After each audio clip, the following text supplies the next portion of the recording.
all. This is Lindsay Simons, your host of Creating Community for Good podcast.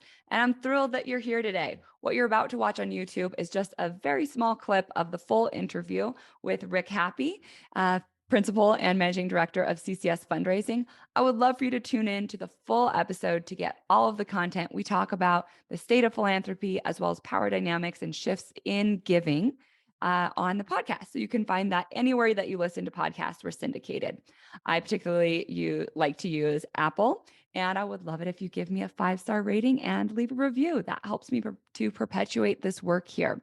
And the goal here is to learn and to grow, to share, to evolve, to inform, and to inspire.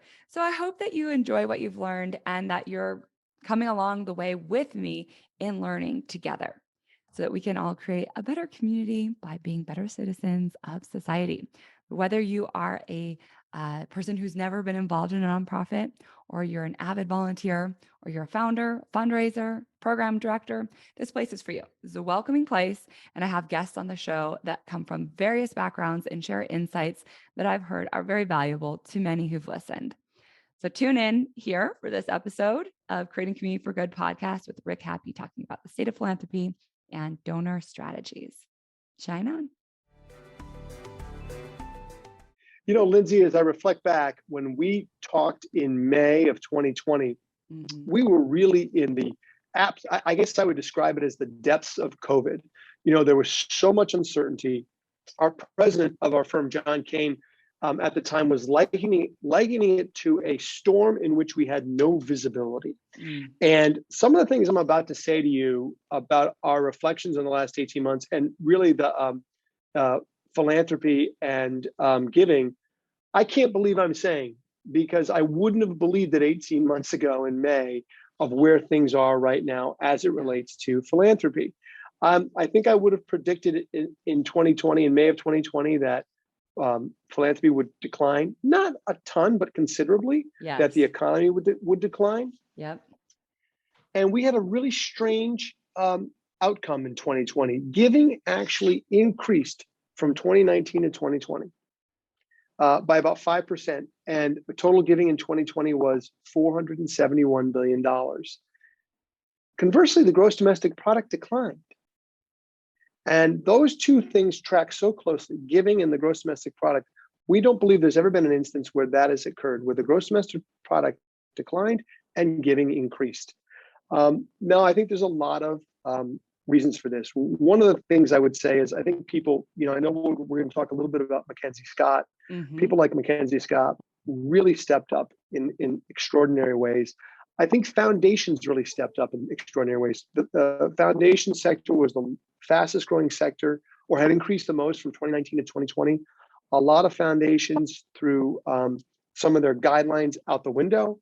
And so we need to be responsive to human service, social service, health organizations in May of 2020, in the summer of 2020 and beyond. So I do think that the response was quite positive, quite overwhelming. What we've learned, God, we've learned so much. One of the things we've learned is, you know, how adaptable everyone has been. That our clients that we work with across the sector have been so adaptable that there wasn't sort of this sense of a stampede or panic that, you know, we're going to just hit the brakes, but that organizations adapted and they made changes. You know, you can see a lot of this with galas and events that just went online and that they just shifted their focus.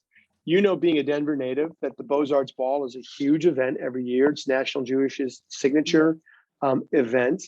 And in 2020, the Beaux-Arts Ball, well, actually, it's now, I think it was February or March of 2021, the Beaux-Arts Ball was virtual. And it raised more money than any other Beaux-Arts Ball in history. And, you know, what a great and fun event that is for people in Colorado to attend. But, you know, donors and supporters, board members of National Jewish really stepped up to support that. We sort of saw that across the board. And I often reflected when I talk to donors or clients, I'd say, how are you guys doing? They'd say, oh, we had a record year. Like we did better than we ever thought. So I think that people stepped up in extraordinary ways. foundations did, and I think organizations adapted to this environment, to the Zoom environment, to the virtual environment in ways that took me by surprise. And I hope and I think we're going to be able to carry some of these positive changes with us into the future. Mm. Yeah. And it's interesting that you say your perspective is so positive, classic, true to form with your character, and appreciate that. But also there are so many small nonprofits who shut doors, who had to do major layoffs, who had to merge actually. And I think that's a beautiful thing. We talked about that last year, the importance and value of some organizations being stronger together and reducing their extra overhead by joining forces. Have you had any thoughts on, what are some of the not so rosy perspectives for the organizations who didn't see that incredible uptick of giving and they didn't see the same level of steadiness and adaptability? Yeah, it's really a helpful check, and I appreciate you saying that, because there are a lot of organizations that function really well when there are disasters or terrible things happening. Yeah. Our human service, social service, disaster relief organizations.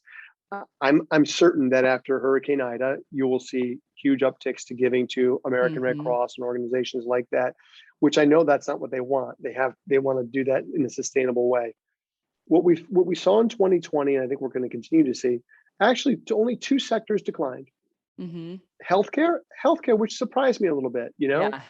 because you think about all the focus on the pandemic, it declined about 3%. I think some of that was a lot of healthcare organizations in those first 3 to 4 months did a lot of emergency fundraising. Yeah. I think they felt like they had kind of righted the ship, and then giving kind of shifted to other places.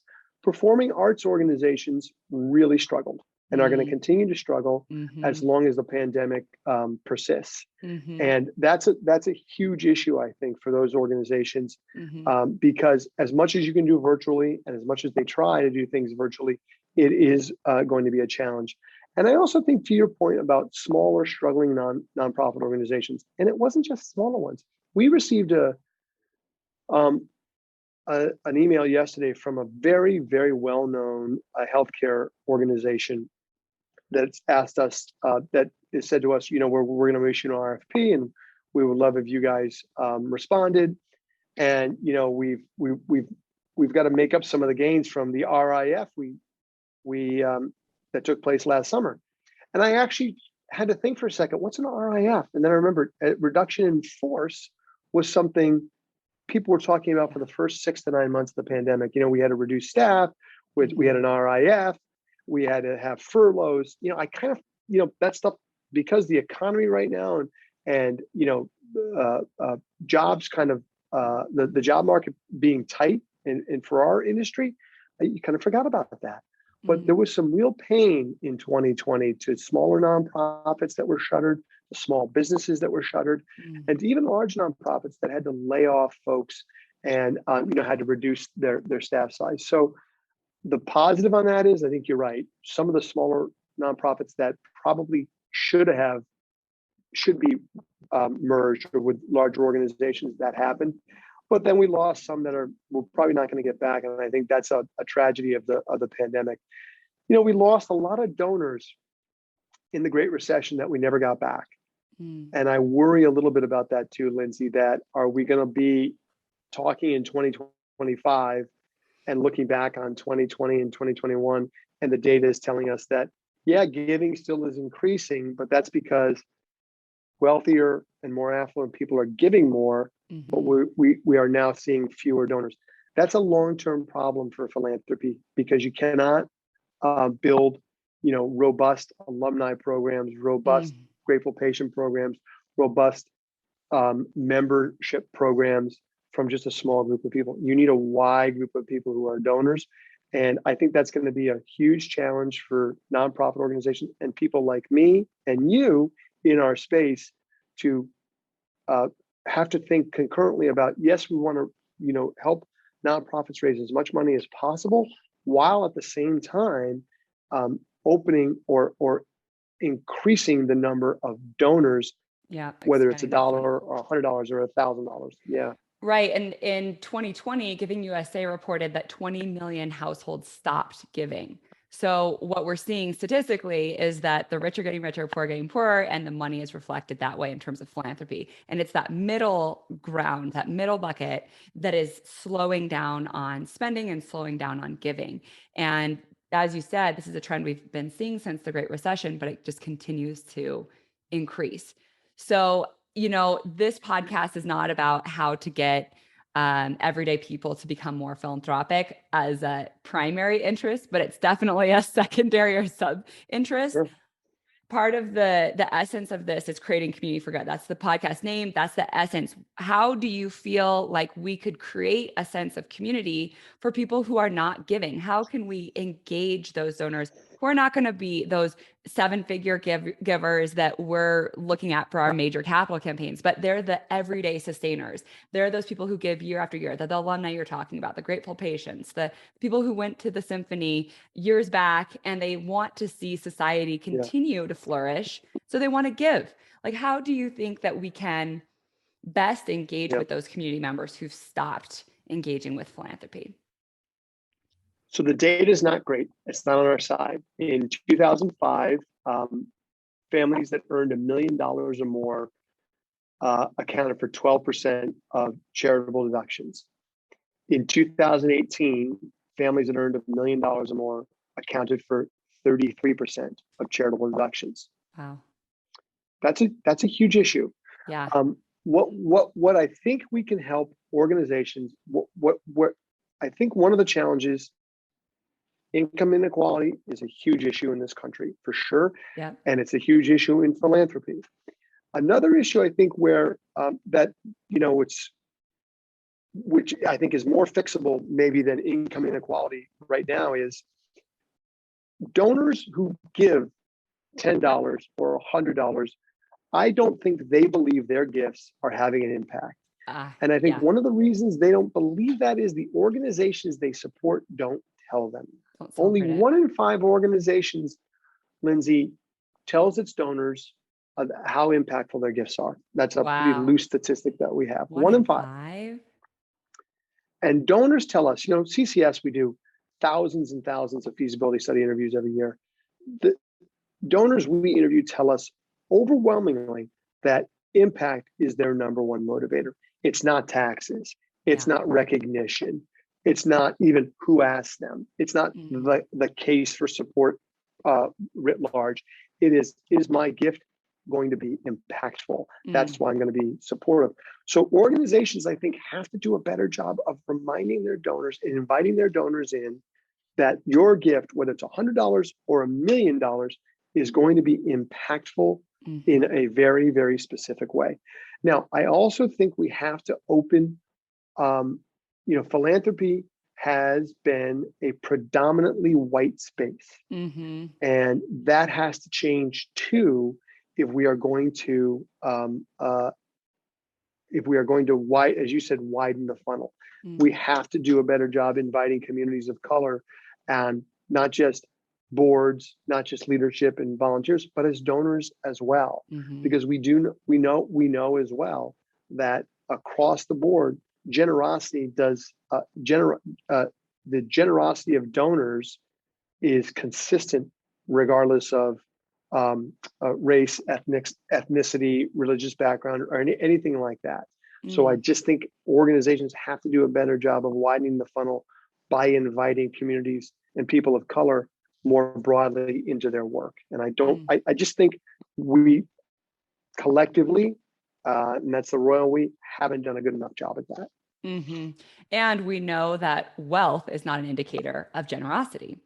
We know that giving has always been communal. And that's why giving circles today are having a new day. It's something that I've been observing is the essence of creating either giving circles or community drives, and a lot more of the grassroots fundraising is taking off. And I think we're seeing that not only in like community centers, like in churches and in, affinity groups, but we're definitely seeing it online. So social was the area that grew the most in giving in 2020, right? It was. Yeah. social services. Oh, sorry. I don't mean Lindsay, social services, but yes, that is true. What I meant was right? social online giving, Oh, yes, like yes, yes, digital yes. And engagement. Yeah. absolutely. But go ahead. What were you going to say? Well, I was going to say, this is September 11th. This is the 20th anniversary of 9/11. Yeah. The year after Wow. the year after 9/11, 60% of the families in this country earning $15,000 or less made a charitable contribution to a 9/11 related organization. Wow. Well, Wow. think about that.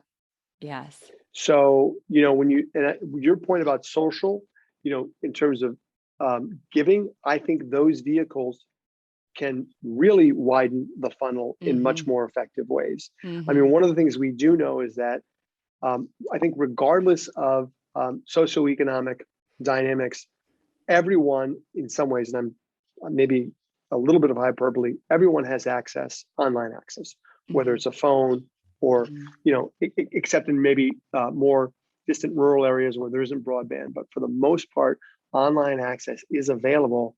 And I think we have to also and I keep saying do a better job, and I know it sounds trite, of using all the tools at our disposal to engage people at all levels of giving. And I think what we do is we make decisions based upon resources and think if we're going to raise $1 million, we have to spend our resources on the 10 or 20 people who are going to help us raise 90 or 95% of that, Mm-hmm.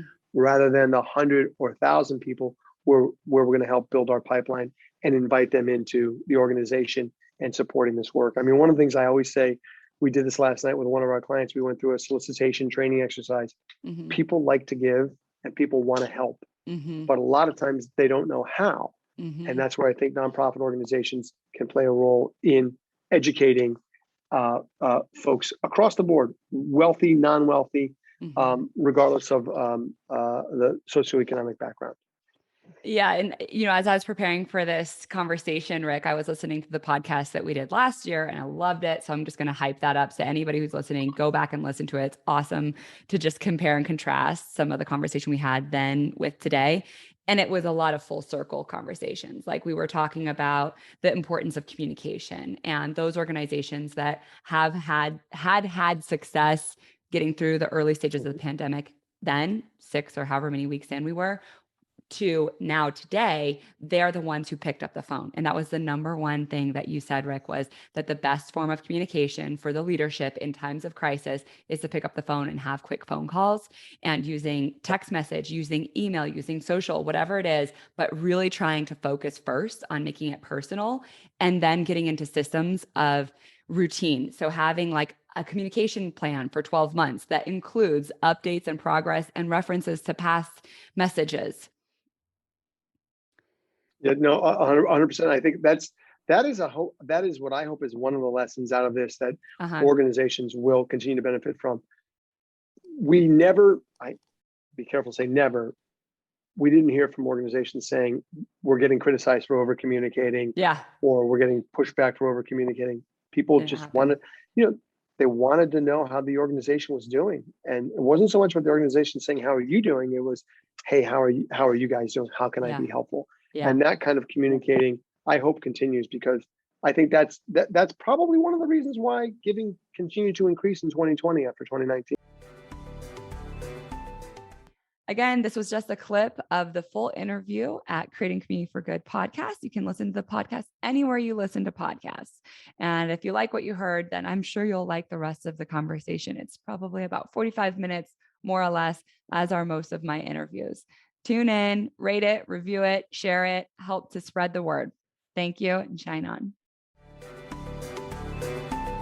With this latest valuable episode, we'd love to thank you for joining us on the Creating Community for Good podcast.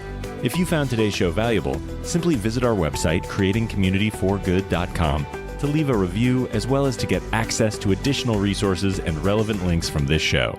Stay tuned for more episodes.